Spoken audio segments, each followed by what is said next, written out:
Okay, so you're into astronomy, Mm, but not sure where to begin. right? Well, we've got like a cosmic starter pack for you. Oh, cool. It's all about making it easy and fun. Yeah. And these sources we've got, Mm-hmm. they're super visual. I like it. So we're talking constellations, Okay. the ones you can spot without any fancy equipment. Yeah. Choosing your first telescope, All right. even how to peek at the moon's craters. You Oh, ready for liftoff? I am. I love how they start with Mm-hmm. just appreciating Yeah.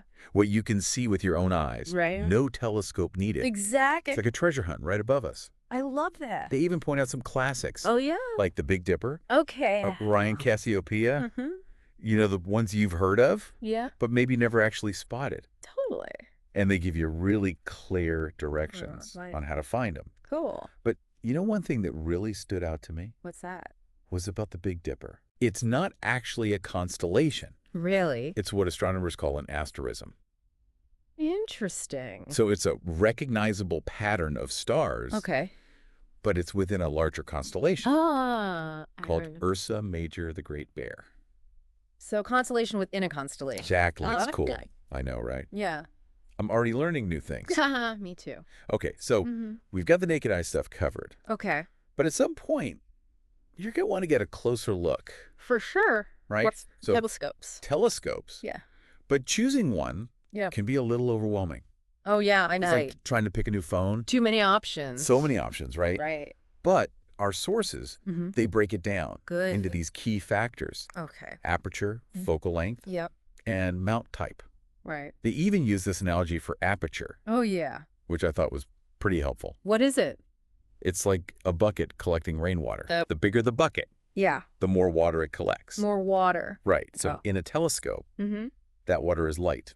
Light. Okay. So a bigger aperture means You can see. you can see those fainter objects. Yeah, the fainter ones. Makes sense. Makes sense. What about focal length? Well, focal length, Yeah. that's all about magnification, Oh, well. how much closer things appear. So like zooming in with a camera lens. Exactly like that. Okay, I get it. Cool. And lastly, mount type. Ah, the mount. Yeah. It's how the telescope moves Oh. and how it tracks objects Okay. across the sky. Interesting. Yeah. Some are manual, Mm-hmm. some are motorized, Oh, nice. and some can even track objects automatically. That's pretty cool. Super high tech. High tech indeed. So once you get those terms down, Yeah. you can dive into the different types of telescopes. Okay, different type. There are the classic refractors, Refractors. the ones that look like pirate telescopes. Haha. Yeah, those ones. Right, the ones we all know Yeah, from the movies. from the movies. Uh-huh. They use lenses Mm-hmm. to bend the light Okay, and create an image. got it. They're great for planetary viewing, It's planet. but they can get pricey, Oh, yeah. especially for larger apertures. Makes sense. Then you've got reflectors, Reflectors. which use mirrors Okay, mirrors. instead of lenses. I see. And our guidebook here Yeah, suggests that reflectors are often a good starting point a good starting point for beginners. for beginners. Okay. Right. Yeah. What makes them great for beginners is they're more affordable. Affordable. Okay. You get a bigger aperture for your money, Yeah. and you can see more more of those faint the objects, same ones. Yeah. like distant galaxies. Oh, wow. Right. Right. They also tend to be more compact Yeah. and easier to transport. That's good. Yeah, that's helpful to know. Yeah. Just go. Now, Okay. they also mentioned these go-to systems. Go-to systems. What are those all about? Well, go-to systems. Yeah. They're basically like having a GPS Oh, for the sky. it's GPS for the sky. You tell the telescope what you want to see, What do you want to see? and it just Yeah. it slews to that object automatically. Oh, that's cool. Yeah. It takes away all the guesswork All the guesswork. and the frustration And frustration. of trying to find Day. those faint, faraway objects. Especially for a beginner. Yeah, that sounds amazing for a beginner, I think so. like having a personal tour guide to the cosmos. I like it. So we've got our telescope all set up, Okay. ready to go. Ready to go. Where do we point it first? Where do we point it? Any recommendations? Well, the sources say Yeah, start close to home close to home? with our own beautiful moon. The moon. The moon. Okay, I Yeah. could already picture Uh-huh. those lunar close-ups. Beautiful. What makes the moon What makes it? such a great starting point? Well, for one thing, Yeah. it's the closest celestial object to Earth. Oh, yeah, of course. So it's bright Mm-hmm. and easy to find. Easy to find, okay. Even a small telescope Really? can reveal incredible detail Oh. on its surface. That's cool. You know, like craters. Okay. mountains, Ow. vast lunar plains. Wow. You can even see the shadows cast by the mountains Whoa. and the crater rims. That's awesome. It gives you a sense of the moon's three-dimensional landscape. That's pretty amazing. Yeah, it's really cool. Now, Okay. before we move on, they briefly mentioned What's that? deep sky objects. Deep sky objects. I got to admit, that sounds a little mysterious. Oh, What exactly are we talking about? no, deep sky objects Yeah. are celestial objects Okay. that lie beyond our solar system. So beyond our solar system. Yeah. So things like Things like star clusters, star clusters, okay? nebulae, Nebulae. and galaxies. Yes. Those vast collections of stars. Yes. Yes. And Then dust. that make up The grand tapestry the grand tapestry. of the cosmos. Oh, wow. So we're talking about They're venturing beyond Oh, our wow. own little neighborhood. Our neighbor, yeah. And into the vast expanse of the universe. The vast expanse. I'm intrigued. I knew you would be. What else do they recommend? What else? For beginners to check out. For beginners. Well, Yeah. after the moon, they suggest turning your telescope Thought towards Australia. some of the brighter planets Oh, in our solar system. planets Like Jupiter, Saturn, Saturn? and Mars, Mars are the and- big ones. Okay, now we're talking. Yeah, we're talking. Planets. I've always been fascinated by the idea. Of seeing those other worlds I know. with my own eyes. All right. What kind of details can we see? Oh, come in detail. With the beginner telescope. With the beginner telescope. You know, with Jupiter, For example. you can see its swirling cloud belts Oh, wow. and even catch glimpses of glimpses. its 4 largest moons. 4 largest moons. They're like dancing around the giant planet. That's awesome. It's pretty cool. And of course, There's the Great Red Spot, I can't forget that. right? But That yeah. massive storm. Massive storm. That's been raging for centuries. for a century. It's mind-blowing to think we can actually see a storm I don't know. on another planet On another planet. from our backyard. From our backyard. It's amazing. What about Saturn? The Saturn. one with the rings. Yes, Saturn's rings. Right. They are truly a sight to behold. I bet. Even a small telescope can reveal their basic structure. Okay, cool. And you can even see how they cast shadows Yeah. on the planet itself. Oh, wow. It's a view that never gets old. I can only imagine. It's pretty special. Okay, last but not least, Last but not least. Mars. Hmm. Mars, the red planet. I've heard so much about it. Yeah. With all the exploration going on. All the exploration. What can we see? What can we see? Through a telescope. Well, Mars is a bit smaller There. than Jupiter and Saturn, so it appears Yeah. as a reddish disk A reddish disk. through a telescope. Okay. But I got there. depending on the time of year Okay. and the equipment you're using, Mm-hmm. you might be able to see See what? some of its surface features, Oh, really? like dark markings, Dark markings. and maybe even It- polar ice caps. So I could see ice on another planet. Yeah, From our backyard. from our backyard. That's amazing. I know, it's incredible. So we've covered a lot of ground here. A lot of great. From naked eye observations Mm-hmm. to choosing a telescope Picking a telescope. and even getting a glimpse Yeah, of what's out there to of what's sight. out there. But there's so much more to explore, So much more. especially those Fascinating. fascinating deep sky objects. Deep sky objects. We'll dive deeper into those We're going- in part 2. Sounds good. So stay tuned Stay for sure. more cosmic adventures. More to come. Welcome back to our cosmic journey. Last time we talked about those first steps into astronomy, from naked eye observing to choosing your first telescope and even checking out some nearby celestial objects. And now we're venturing out further into the realm of deep sky objects. I'm ready to go deeper. You mentioned these incredible objects, star clusters, nebula galaxies. Yeah. And honestly, my mind is already a little blown thinking about the scale of it all. It is pretty mind-boggling, isn't it? The universe is so vast and filled with so many wonders. Let's start with something that might be a bit easier to grasp: star clusters. These are groups of stars that are gravitationally bound together. And there are 2 main types: open clusters and globular clusters. Okay, I'm intrigued. What's the difference between them? Imagine a stellar nursery where stars are being born. That's kind of what an open cluster is like. They're relatively young groups of stars, often containing hundreds or even thousands of stars spread out over a wider area. So we're actually looking at regions of active star formation. Exactly. Now contrast that with globular clusters. These are like ancient, densely packed cities of stars. They can contain hundreds of thousands, even millions of stars, all crammed into a spherical shape. And these ancient clusters orbit the cores of galaxies, including our own Milky Way. Wow. Just trying to imagine millions of stars clustered together is mind-boggling. Are there any specific star clusters that you'd recommend for someone just starting out with deep sky observing? Absolutely. Our sources recommend a few that are relatively easy to find and observe for open clusters.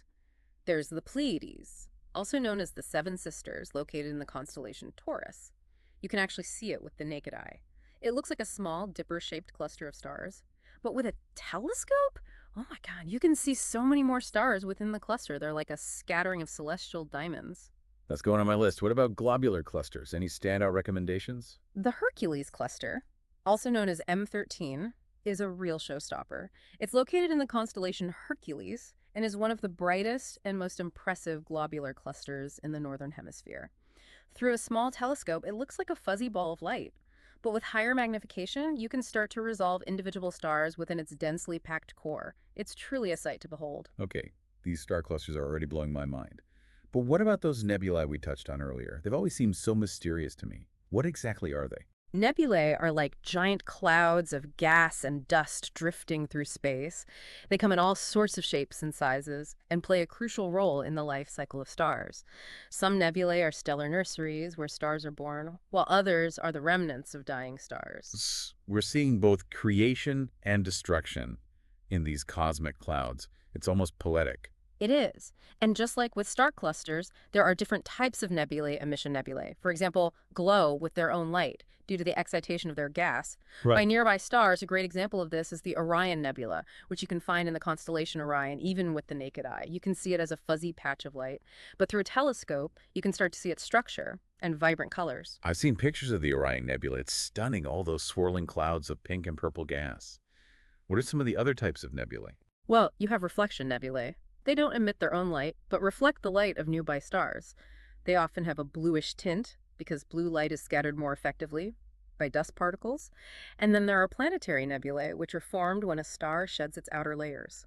At the end of its life, they can have distinctive ring-like shapes and can be quite colorful as well.